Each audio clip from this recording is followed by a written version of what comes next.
Hey friends, Megan Rose here, and I just got done with a retreat in Colorado, and it was really awesome. We camped in an orchard for 4 days, and like all the peaches were ripe, and you could just go out and just grab the peaches off the trees and just eat them, and there were grapes, and so many just really nourishing, beautiful things at this location. There are about 50 of us that are doing this program that I started about a year ago when I left the nonprofit that I was with to start Rose Awakening. And so many of the people that were at this retreat are more spiritually minded, holistic minded, and there's a story I want to share with you that has to do with astral travel because we were all sitting around with each other and a person got done with a meditation and said, some of the experiences that they were having in their meditation. And part of those experiences were feeling their higher self coming in and getting messages from their higher self, but having a message that the higher self wasn't going to totally reveal themselves to them, that they could only see part of their higher selves. And so, intrigued by those things, but then also saying, hey, yeah, I'm really curious about astral travel. Like, I'm really wanting to learn more about that and maybe do some classes and things like that. And people had their different thoughts and opinions on astral travel and, the more mystical side of spirituality. And here's the thing, I don't think there's many people out there that actually understand the spiritual path and what's available to them. And a question that I found myself asking people continuously was that, do you know what your intentions are on your path in your life? What are your intentions for your life? And do you know what's truly available to you?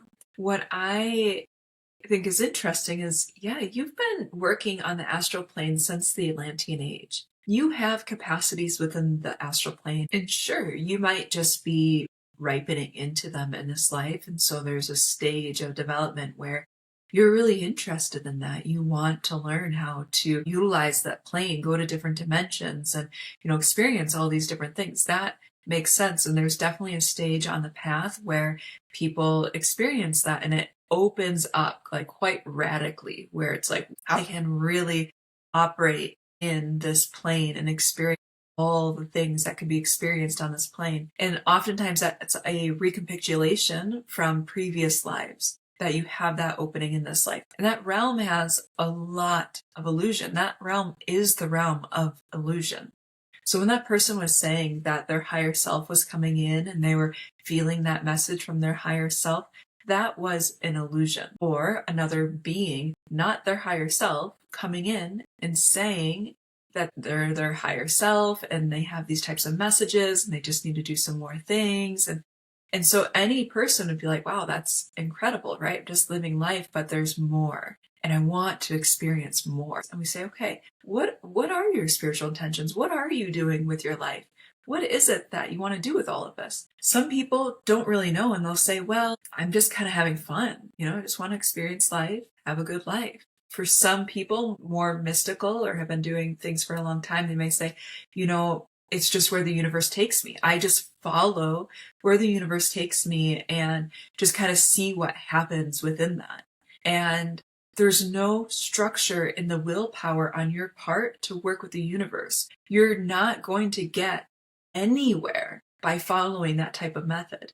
It's not just about being willy-nilly, like, oh, the universe is like the wind, it's just going to take me to where I'm meant to be and where I'm most meant to thrive. Because the personality's version of thriving is way different than the soul's, your higher self. They're different things.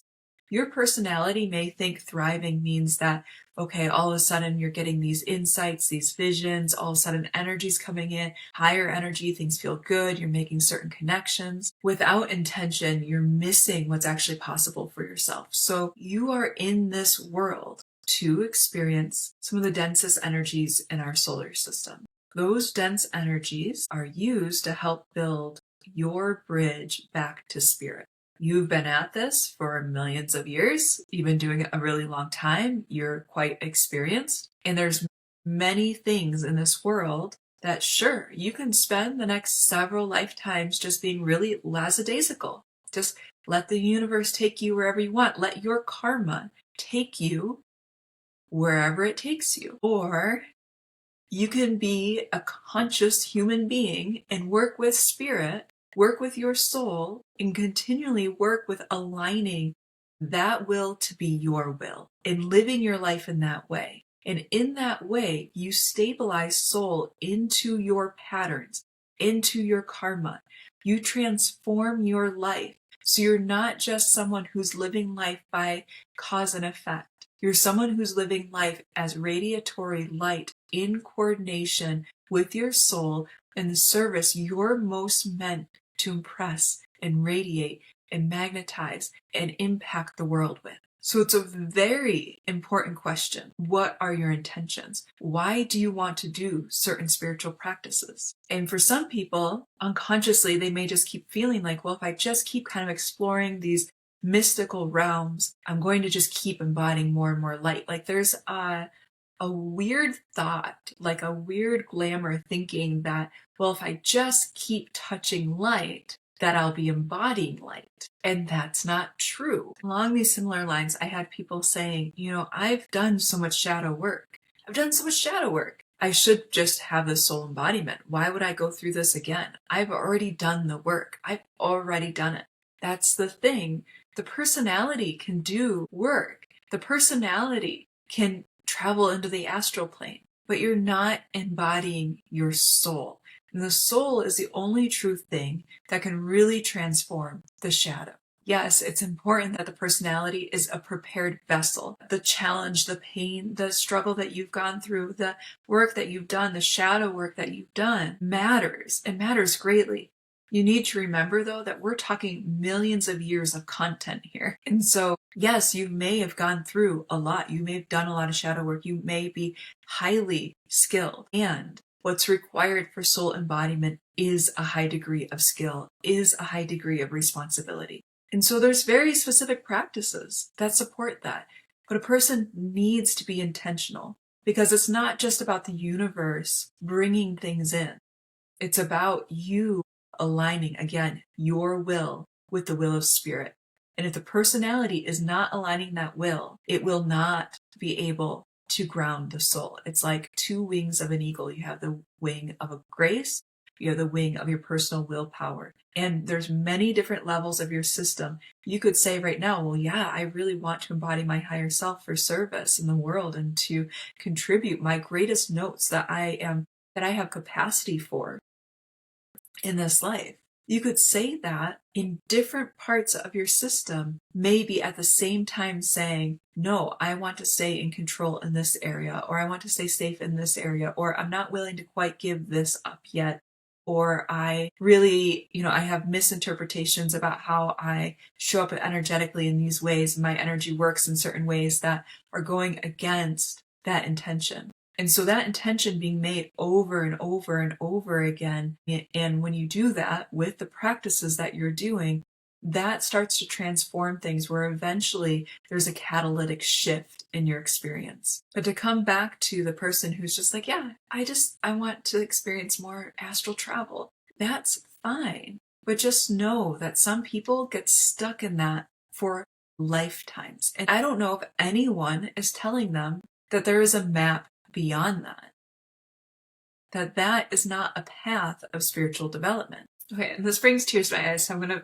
try to hold myself together. But when you think of, in particular, children in our world and how much suffering and pain is occurring and the trajectory that the world is on and the capacity and opportunity that you have to relieve suffering in the world through you embodying your higher self. What else are we doing with our lives? What else is more meaningful? How much more are you going to impact your family? How much more can you impact the natural world? How much more can you impact the next thousands of years? Because you're alive at this very moment, and you have the capacity to do things spiritually with your soul that aren't just traveling the astral plane. What else are we doing with this life?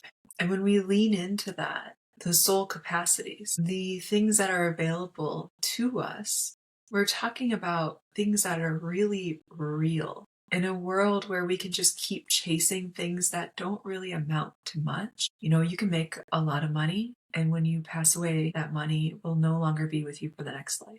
You can have all sorts of versions of power, of fun, and true joy can only be reached through our soul embodiment. And the gift of that is that there's that embodiment multiplies in the world. I think the thing that people forget is how much power each individual truly has. You can think of many people throughout history that have done incredible things. One person. And many of those people who have done incredible things, you can watch their documentaries, you can watch their biographies, read their biographies, and you can tell that there's something else moving through them. There's a capacity moving through them. This doesn't mean that your soul embodiment is like outwardly in this way that you're thinking, wow, this person's like a Gandhi, this person's like a Martin Luther King. That said, on the inner planes, your soul embodiment has great capacity. And I don't know if people are telling people this. Whenever I go into spiritual circles, I don't think people are talking about the depth, the true clarity of the spiritual map and what's available to people, what's available to you, and how to make sure that you're not circling for lifetimes. So anyway, in our last video, there's a few of you that commented, and it was so good to get to know you. I just want to shout out to the people, at least whose names that I know: Rebecca, Edmund, Rachel, Mason, and to Aaron. It may seem like a little thing that said, I'm so grateful that you guys are tuning in. And I was telling this person who was talking about astral travel, like, your intentions don't need to be as fiery as mine. That's okay. My intentions are only fiery because I have some kind of connection of soul coming in that brings that fire in. But wherever your intentions are right now, start there. But really take the time to make intentions and really live that every single day when you wake up. Like, remind yourself, what are my intentions for this life? Why am I living today? What is available? And how can I connect with that more? And if you're already making intentions daily, or if you're now going to choose to connect with intentions daily, please put that in the comments. Let me know. Yes, I'm committing to making intentions. Or yes, I've already been committing to making intentions. And just know that wherever you're starting off with your intentions, that your intentions can continue to grow. Because as you make those, you're going to feel energetically the contrast of those intentions from whatever you were living before. And as you get that contrast, you get to learn from those energies that you're willfully choosing to incorporate in your everyday life. And so over time, with your soul, you can keep evolving your intentions in a way that's really in alignment most for you. So as always, if you made it this far, I'm wishing you so many blessings, and take care.